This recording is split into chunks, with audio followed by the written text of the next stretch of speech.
دوستانی عزیز، ما قرار داریم در شبکه قدمشو ایسایه یک نامه به دست ما آمده است که این لحظه می خواهیم پیشکشتان گردانیم. حتما تا آخر گوش کنید، به شما پسند خواهد آمد. جوانی را در طی خالم دیدم و با یک دیدن عاشق چشمان خماریش گشتم. به نظرم بسیار بچه با ایمان و خدا ترس نمود.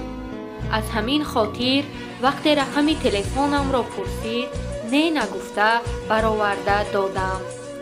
ما مدت 1 ماه طریق تلفن صحبت نمودیم. وقتی که عاشقم مرا به واخوری دعوت نمود رد کرده گفتم که من دختری نمازخوان هستم و وقت سویدنی روی ندارم. اگر نیتش جدی باشد به خانه اما خواستگار فرستد.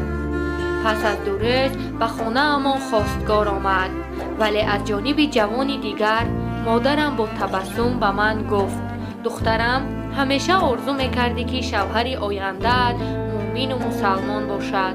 خداوند دعایت را مستجاب گردان. جوانی که تو را طلبگار شده است قاری قرآن بوده است. اگر راضی باشی معرکه فاتحه را گذرانده از پس توی و نکاح شویم. جواب آنها را کوتاه کنید، من به وی رسیده نمیتوانم گفته به خانه دیگر گذشتم. مادرم ناعلاج به خواستگارها جوابی رد دادند. 1 هفته پس مادری دوست داشتم به خواستگاری آمد و بعد 1 ماه مرا توی کرده به خانه بختم گسیل نمودند. ما همگی 1 هفته زندگی شیرین داشتیم. بعد این روزم به شب تار تبدیل یافت. روز برگی دستش سوزندارو گذراندن شوهرم را دیده با حیرت پرسیدم بیمار شدید؟ چرا به خودتان سوزندارو میگذرانید؟ نخود که در دهه شما یگان همشیره طبی نباشد. این گپ را گفتم و در بلا ماندم. شوهرم مرا چنان زیر شته و شلاق کشید که در بدنم یگان جای آباد نماند. خوشتامنم به زور مرا از چنگ پسرش خلاص کرده سبب جنجال را پرسید و چون اصلی ماجرا را فهمید قاش و قواق انداخته گفت چرا پرسیدی؟ نرکومن بودن شوهرت را دیده و دانسته قصدن او را مسخره میکنی؟ من تا این روز درباره نرکومنها عموما یگان تصورات نداشتم. حیران مانده چی گفتنم را نمیدانستم. خوشتامنم تاکید کرد که دیگر به پسرش کاردار نشوم وگرنه وی مرا زده میکشد. همین طور تلخی های زندگی من آغاز یافت. یگان چیز پرسم شوهرم مرا مردنیوار میزند. نماز خوانم خوشتامنم غرغر میکند که کاری خانه ماندگی این دختر روزی دراز در بالای جای نماز میشیند. کلی نه، ما به خانه امون منشکه آوردیم.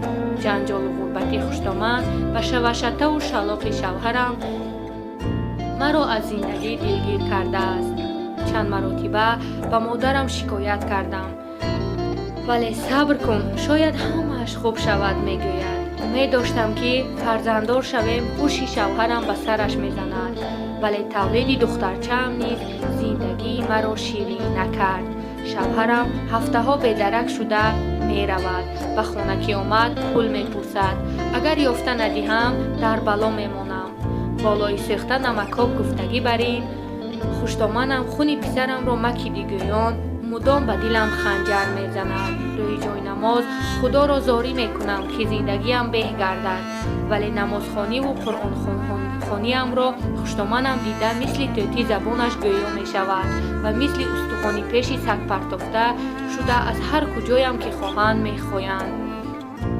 حالا 1 هفته نشده است که ماه رجب در آمده باشد اما خوشتامنم نماز و روزه‌داریم را بهانه کرده مدام با شوهرم سیاه کرده می گوید این آفت خانم را برای نمازخوانی به خانه من آوردی یا برای خدمت من و پدرت را کردن؟ اگر چنین رفتن گیرد به من کلینی کارگوریز و خداپرست در کار نیست. طلاقش را ده یا دیگر مرا آبچن نگوی.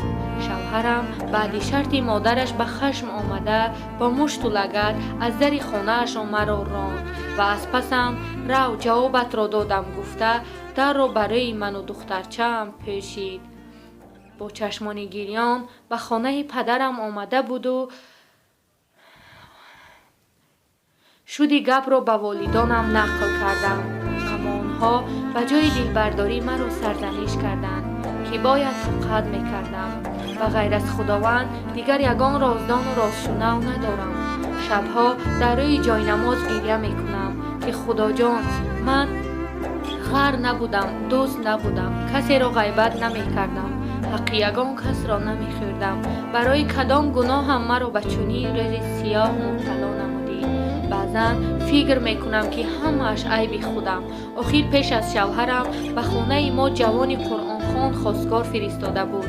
агар ба ҳамон ҷавонмарди худотарс ба шавҳар мебаромадам, шояд зиндагиам ранги дигар мегирифт. мани сода ба васвасаи шаётин гирифтор шуда ишқи ҷавони намозхонро рад намудам ва дари бахтро барои худ бастам. шунавандагони шабакаи қадамшои исоед, шумо ба ман чӣ маслиҳат медиҳед? илтимос ба ман маслиҳат диҳед. ба маслиҳати шумо эҳтиёҷ дорам. мо низ аз даргоҳи худованди пок ба ин хоҳари азиз сабр мехоҳем. агар хоҳед ки чунин номаҳоро ҳамарӯза гӯш кунед, ба шабакаи мо обуна шавед.